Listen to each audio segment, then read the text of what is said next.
Welcome to Duel Links From Scratch. This is a brand new experiment I'm doing to see just how far towards a meta deck you can get from being entirely free to play, but also with a time limit of around 1 hour of game time per day. Now, not everyone is a 24/7 hardcore event grinder, so we're going to have to use our time wisely to get the most value out of our gaming. I'll also be involving you, the community, throughout this journey, so keep an eye on the channel on the community tab, make sure you're subscribed so you can help make this series easier or a lot harder for me as you so choose. Our goal is of course to reach the elusive King of Games title, but also should it interest you guys to compete in one of Duel Links Meta's top tier tournaments and see just how far we can get. It's going to be an exciting journey, I'm sure. But before we get into the episode, a big thank you to my brand new YouTube members.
So if I'm right, it's day 6 of this week of Duel Links From Scratch.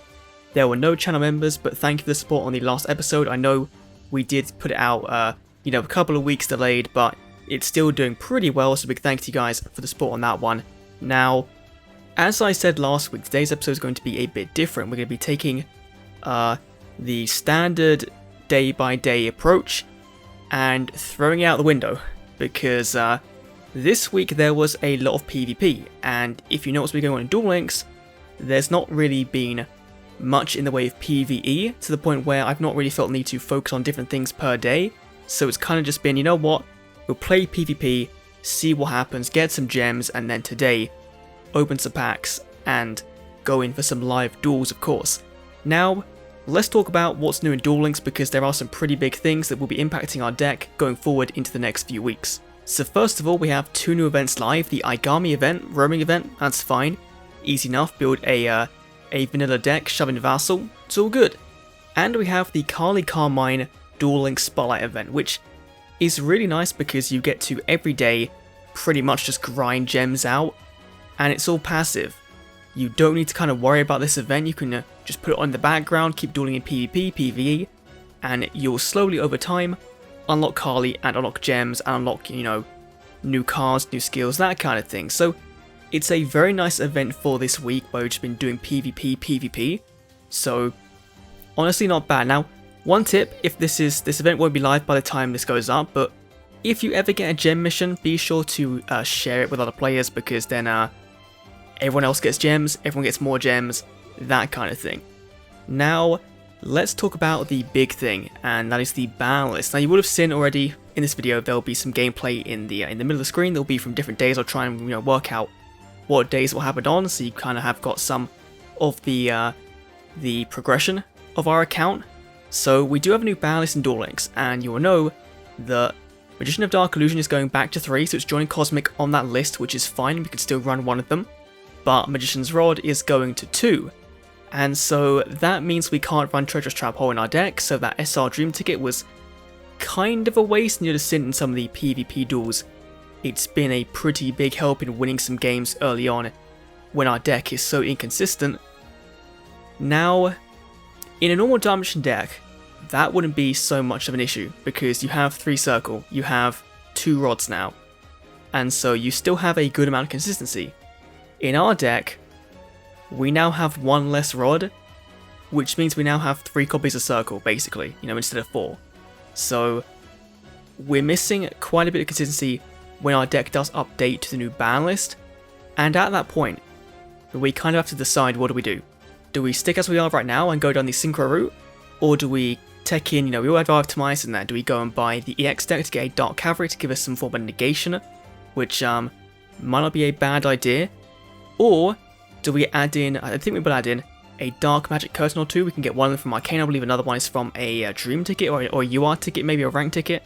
So we can do that. But also recently on the ladder and in tournaments, there's been some people that have gone against the grain and taken pure DM, decided, you know what, screw it, with the ban list coming into effect, we're going to change things up drastically. And they've either done a Blue Eyes build or a Cyber Dragon build with the Dark Magician deck teched in. And so we could technically at some point do the Cyber Dragon build because we have some of the cards, and we'll probably get some of the cards today in our pack opening. We might be able to try that build out and see how that works. So that could be pretty exciting. I don't know just yet how good it is. It might be terrible. It might be some people on in the King Games ladder just being like, you know what, I'm going to meme about for a bit. It could just be that. But I'm cautiously excited to see where this goes because this does now represent a little bit of a bump in the road for us for our deck. And of course, if DM gets hit down, then that means that any new deck coming out is going to be hard to face up against, especially when we get to the point where we can enter a Duel Links meta tournament, which I have spoken to the Duel Links meta guys and I have guaranteed a free slot into an MCS. So that should be pretty cool when we get around to doing that. But for now, let's go in and let's go to the card shop and see if we, with 50 packs worth almost of gems, if we can pull the elusive second and maybe third copy of Dark Magical Circle, which would be insane if we can actually get it done today. So remaining in the box, we have, of course, our lovely Dark Magical Circle, and we have 2 copies of Cyber Dragon Core, so we're still missing quite a bit from the box. Please, Konami, give us a lovely copy of Dark Magical Circle. That would be much appreciated. Or, some more Cyber Dragon cards so we can at least, spend an episode maybe grinding ranked out to see if we can get, Legend or End of Platinum maybe with Cyber Dragons before they do hit the dust, because obviously they're getting hit with the Sub-Style nerf and the, what is it called? Overflow, that's it, Submit to Overflow, that's being nerfed as well, so, can we pull anything, Konami? Like, that would be helpful right now, is to pull, an easy second copy of Circle. It doesn't see... Oh. Okay. We kind of need that at some point, so not bad. Our first Cyberload Fusion? I thought it might be our second, but apparently it's our first. Is it our first? It is, okay, unless it was a glossy. It was our first Cyberload, so slowly but surely getting there. We can do a 10-pack skip on this one, just to see. That was garbage, but we're also getting closer to building a Super Heavy Samurai deck. We have 2 of those, we have 1 Zero Wagon, okay, we just, yeah, or not. Or maybe not. Okay. Come on, Kuribos, please, give me some luck for this episode. We don't want to repeat episode 2, where we just got scammed, or last episode where we got scammed as well with spending like 2,500 gems. Way more than that actually, on those old boxes. Can we please just, end off week 4, back on schedule with a lovely Dark Magical Circle? It's not, it's a Rush Warrior. I think I saw a Synchron Lightsworn deck that topped with that card in, so it's not bad.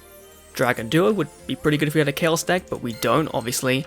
I'm just going to skip and see what happens, and absolutely nothing at all. Okay, this one is definitely looking like a bit of a bust, unfortunately. Okay, come on. Konami, please, we're going to keep praying to you until you give us the Circle, which you won't. I feel like we're going to be building Cyber Dragons at some point before we get our, even our second Circle. Come on, Konami, please. Oh, no, it's a fucking Giant Rat. Of course a Giant Rat. Go give that one to you go everything. I'm sure he'll, come on. Oh, Kuribos, please. Don't bait. Zabam, come on, spell. If it's the wagon, it's not bad. Hey, there we go, okay. So we're at least, getting closer to building that deck, which is good for this box, because this box is very good for getting the core cards for 3 or 4 different decks. So, we're going to go in with the single packs because we're down to 9 packs. We might get lucky, we're probably not going to, but it would be nice if Konami were just to be, you know what, let's just give him an easy circle, and then you hit the reset, and you get the 3rd circle off the next reset. The first pack in the box would be insane, but it's not looking likely that it's going to happen. Come on, Tabam, it's not again, that's the Warrior Lady. Kind of had a feeling that would be the one we'd get. It's not a bad card, and will probably make a good card for an auto-duel deck, but for our deck right now, it doesn't make any much more sense than Lance does, and nothing. I thought we would get a surprise stealth super rare, or something, but no. Come on. We have 4 packs left of this video, and hopefully next week we'll have more, because what I'm planning to do is that we're currently on day 6, I think, of the week. And so instead of doing a video for tomorrow, you know, instead of doing like tomorrow's clips or whatever, I'm going to spend that time doing the duelist challenges, doing those kind of things and getting all of those cleared out, which might take longer than, you know, an hour, but I think that it'll be worth it in the long run too, because people are going to be able to do those within like an hour space of time, or like, you know, not... The 1 hour time limit is something that I imposed on myself to make it a bit more manageable for me, so I didn't have to sit there and go, you know what, I'm going to spend 3 hours a day playing Duel Links and, you know, try and just do a free-to-play account, because that would have been easy, you know. That would have been easy to just sit there and spend a limited amount of time on it, and then have every other bit of content go down the drain because you'd be spending all your time on this.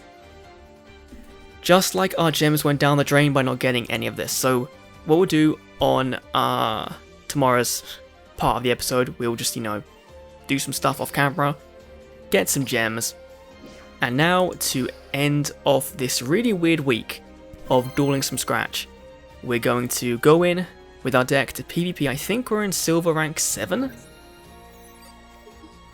and see how we do. We might do 1 duel, we might do 2 duels. I'm looking at the timer now and it's looking like, okay, we'll probably do 2 duels because it's going to be a bit of a shorter episode than even last week, which was quite short anyway, because we aren't, you know, doing the day-by-day recap. We're just kind of, you know, playing along and seeing how things go. So, against Mokuba with a Dark Magician deck, of course, that makes no sense whatsoever, but sure. With a circle off the bat, what are the chances he has a rod in hand already? Go on, get it. This will be 1,000 Knives. Huh. We might be okay. Cause, or not, that's probably the navigation. But I guess we'll see. That didn't feel like a navigation trigger. No, that doesn't feel like a navigation trigger, okay. So, I'm gonna summon Knights and Sorcerer in attack mode, which you really shouldn't do. You go battle phase, just kind of, you know, try and bait him out and see if I think I accidentally said it, or summoned it instead of saying it. Try and bait this silver rank guy out. And see what happens, because that's not a navigation. Which means he can't use... Well, he can't use 1,000 Knives, he can't block my guy. If he attacks and we play a trap, we get Dark Illusion out. And oh, he did, okay, so... This kind of sucks because obviously we want... Treacherous, we need to kind of use this first, which I don't like doing. But otherwise Treacherous is a dead card on the field because Wall of D is not going anywhere from our graveyard. And then he plays Illusion Magic. Okay, getting the 2 damages to hand. Maybe that is navigation, and maybe he didn't actually have a single copy of DM in hand, at which point we might be kind of screwed. Summon out the Magician Dark Illusion and hope that that's not a navigation. Because if it is, we're going to be in a not so great spot. It's not. Please don't flip it up. Don't banish my Dark Illusion. Let me draw into a Magician's Rod. Activate Circle. You're just going to scoop. Okay. I guess that's I guess that's fine. You know? Sure. Right. Okay. Silver rank 7. On our way to getting into gold, which that would be kind of what, I don't know how many wins it takes to get from silver into gold, so let's see if it's doable in this video. It might be. Let's see. Akiza Izinski, okay. I'm gonna go with a Rock Grows in the Graveyard, you know. Oh no. It's a rank up match with both 20 cards, okay, that's fine. Going second, that's not so fine, but we do have Rod in Hand to search a circle. We have Navigation in case we draw Dark Magician. So I think we're in a good spot depending on what she plays. Assuming it's not anything too crazy. Literally sending one and passing, drawing into Dark Magician. Okay, yeah, I think we might have this one. As long as there's no Cosmic Cyclone that comes in, I think we might be good. So Circle, gonna search out for Illusion Magic. Sure, we're not gonna use it, but we might as well add it at least. Nothing here we're gonna use yet, so I'm actually gonna set both of them. Just in case, even though, you know, we'll activate one of them. And that is a Basilius, Familiar of the Evil Eye. We've not really played against these too much, but you know, she can summon another one out, and then if she gets the Spell and Trap card out, the Evil Eye, the big Kogias thing, then we might be in a bit of a bind. But let's see. Will you Evil Eye Domain Paradoiler? What do you do? You can add an Evil Eye monster in your deck to your hand. Okay, sure, I will let you do that. Because at worst, you get a special summon. And you're adding in whatever the hell that was, I don't even know. Activates double Cyclone, okay. And you're going for... I'm confused. I am so confused. Oh no, wait, why would you do that though? Because you don't get the effect off. Basilius activates, which is going to dump Evil Eye Gorgono into the graveyard, which is going to let him search out for the big Evil Eye spell, I assume. I think. Yes, Celine. Okay. Ooh. Right. Medusa's gonna come in and add one back. Now, I'm gonna play Navigation and banish the Medusa because I think that's the one you want to combo with the Evil Eye spell card. And so I don't really want to give Akiza any chances of fully using that. So let's banish that and see where we go from here. Because if we take damage, we might be able to get a spell card from our skill, which will help out. We have a negation next turn, which means we can negate the Evil Eye spell on the field. But this thing, what does it actually do? Each time you activate blah blah blah blah, gains 500 attack points if you lose blah blah blah blah blah blah blah blah blah blah. It just does words, and it just makes your thing untargetable. I'm not entirely sure how, but I'm going to special or summon this and then banish that and try and get around that. So I'm going to banish you. Yep, do that. Then use Dark Illusion, bring back the Dark Magician, and then have a very decent board presence of 3 big monsters which can all do some pretty big damage. So we should be pretty good to win this one. And there we go, into gold, beating Akiza with an Evil Eye deck, which I don't think was probably at full power. Clearly, you're in silver. I don't expect you to have a full working, deck. Some people do. Some people have, full power Cyber Dragons, like we saw, 2 episodes ago. But yeah. Let's check that deck real quick. Zen with, okay, that's pretty close to full power Evil Eye. Okay, and one was prismatic as well, cool, okay. And the DM deck before that was also pretty close to full power. Huh. Okay. Well, I think we got a bit lucky in today's episode. We're going to go in here and I guess claim our title? Yeah. We'll claim our title and we'll claim whatever's in here. I assume there's some gems. There's enough gems to buy one more pack, which I think we should do. I think we should try and go for one more pack and see what happens. Did we get Arcana to level 30? Yeah, we did, okay. So let's go in one last time to end off this video, end off this Duel Links From Scratch with a pack opening with one pack. Maybe we get lucky, maybe we don't. Once again, tomorrow's section of the video that would have been tomorrow, I'm just going to do off camera because it makes more sense rather than just, you know, a montage of opening a bunch of packs. Again, we do have some time left today, so we'll go in and do some more PvP. And then next week, hopefully, we can do the gold to platinum run, and maybe even if we have time, the plat to legend run. So I'm going to end things off here. Thank you for watching. I will see you all in the next Duel Links From Scratch episode, probably next Sunday. See you then.